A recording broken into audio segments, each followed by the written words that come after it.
আসসালামু আলাইকুম রহমতুল্লাহ।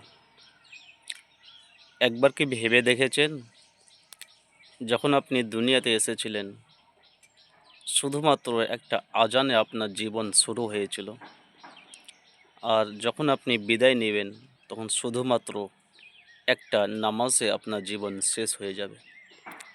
যে আজান দিয়ে আপনার জীবন শুরু হয়েছিল সে আজানের কোনো নামাজ হয় না, আর যে নামাজ দিয়ে আপনার জীবন শেষ হবে সে নামাজের কোনো আজান হয় না। বুঝতে পারছেন কোন জিনিসের কথা বলতে চাইছি?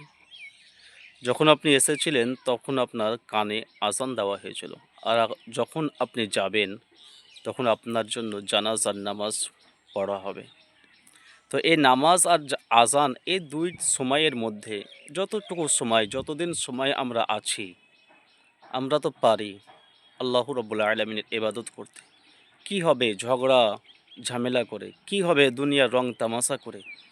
আসুন না আমরা আল্লাহ রাব্বুল আলামিনের ইবাদত বান্দেগি করি।